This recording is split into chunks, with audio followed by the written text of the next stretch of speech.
Hello friends, welcome back to my YouTube channel. Friends, आज की कहानी में आप ये समझेंगे कि हमेशा खुश कैसे रहे, हमेशा पॉजिटिव कैसे सोचें। तो चलिए फ्रेंड, स्टार्ट करते हैं। आज की कहानी में एक पापा है और एक बेटा है। पापा जो कि काम के प्रेशर से बहुत परेशान रहते हैं, इनके ऊपर काम का बहुत ज़्यादा प्रेशर होता है। ऑफिस से आते हैं, काम का प्रेशर, ऑफिस जाते हैं, काम का प्रेशर, उनके पास काम का बहुत प्रेशर होता है, जिसकी वजह से वो पूरी तरह से थक जाते हैं। जब वो घर आते हैं तो उनका बेटा अभी थक के अभी आए ही है, वो बैठे हुए हैं और उनका बेटा उनसे जाके कहता है, पापा पापा मुझे मेरे होमवर्क में हेल्प कर दीजिए। तो उसके पापा तो बहुत काम के प्रेशर से थके हुए होते हैं, तो उसके पापा क्या करते हैं, उसको डांट देते हैं।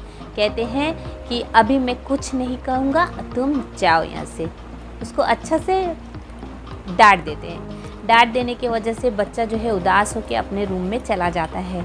जब वो रूम में चला जाता है तो कुछ देर के बाद उसके पापा का जो गुस्सा है वो शांत हो जाता है।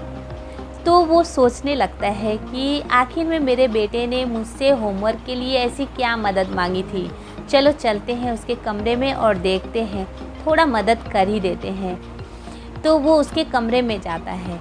कमरे में जाने के बाद देखता है कि उसका बेटा जो है होमवर्क करते करते अपने फेस पे ही कॉपी को रख के सो गया है। उसे अच्छा नहीं लगता, उसे बुरा लगता है कि मेरे बेटे ने मुझसे हेल्प मांगा और मैंने नहीं किया, बेचारा सो गया होमवर्क करते करते। तो वो सोचता है कि चलो कॉपी को हटा देते हैं। जब वो कॉपी हटाने जाता है तो वो सोचता है कि आखिर ऐसा कौन सा होमवर्क था कि मेरे बेटे ने मुझसे हेल्प मांगी थी। चलो देखते हैं, थोड़ा पढ़ के देखते हैं कि आखिर ऐसा कौन सा कैसा होमवर्क था, क्या क्वेश्चन थी। जब वहाँ पे वो देखता है तो वहाँ पे लिखा हुआ था, एक ऐसे लिखना था जिसमें कि उसका हेडिंग था कि ऐसे काम जो शुरुआत में तो अच्छे नहीं लगते पर बाद में वही काम अच्छे लगते हैं।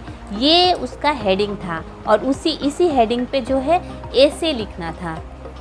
अब वो सोचता है, उसका पापा सोचते हैं कि हाँ थोड़ा कठिन तो था इसका हेडिंग, तो चलो देखते हैं इसका क्या हो सकता है आंसर। इसने क्या लिखा है, थोड़ा देखे क्या लिखा हुआ है। तो उसके बेटे ने कोशिश करके थोड़ी सी हेडिंग लिखा था।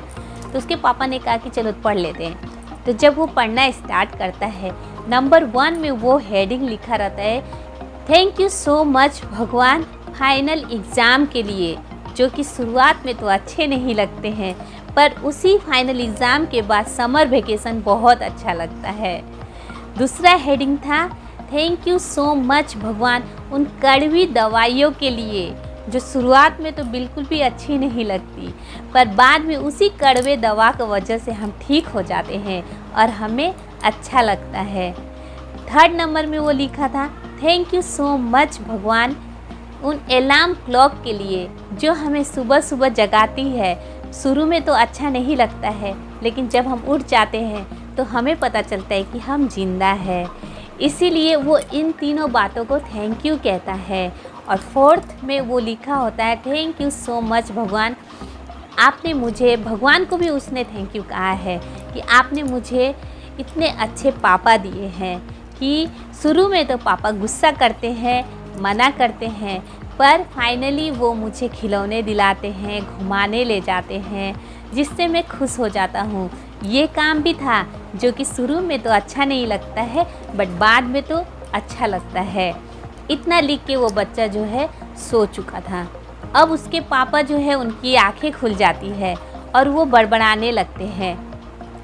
तो वो क्या बोलते हैं, वो कहते हैं कि थैंक यू सो मच भगवान मुझे परिवार देने के लिए, क्योंकि कईयों के पास तो परिवार तक भी नहीं है। इस परिवार में मुझे परिवार तो मिला। उसके बाद सेकेंड में उनके पापा कहते हैं, थैंक यू सो मच भगवान मुझे जॉब देने के लिए। कईयों के पास तो जॉब भी नहीं है। क्या हुआ, अगर ज़्यादा प्रेशर है, थोड़ा ज़्यादा काम करना पड़ता है तो क्या हुआ, कम से कम मेरे पास जॉब तो है। कईयों के पास तो जॉब भी नहीं है, वो बेकार है, मारे मारे फिरते हैं।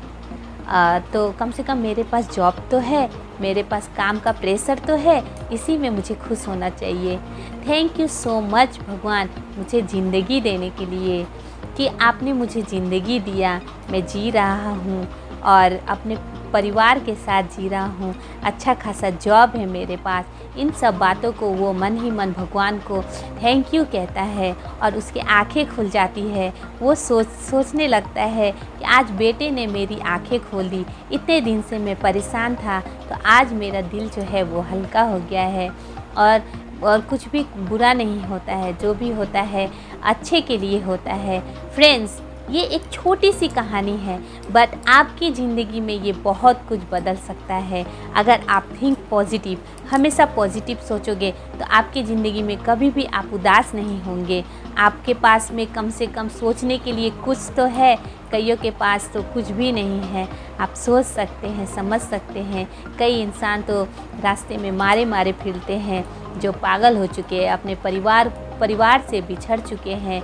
कम से कम भगवान को इसी बात पे धन्यवाद करना चाहिए और रात को सोते टाइम भगवान को थैंक यू बोलना चाहिए। सुबह भी उठ के भगवान को प्रणाम करना चाहिए, हमें ज़िंदगी देने के लिए, हमें खुशहाली देने के लिए, हमें परिवार देने के लिए। फ्रेंड्स, ये एक छोटी सी कहानी है, बट आपको बहुत मोटिवेट करेगी।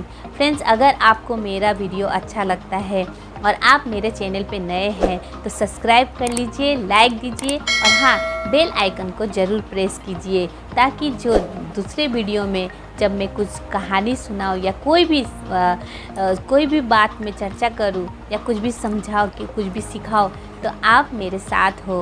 ओके फ्रेंड्स, तब तक के लिए मिलते हैं मेरे नए वीडियो में। तब तक के लिए सुमन तिवारी की तरफ से bye bye friends, take care.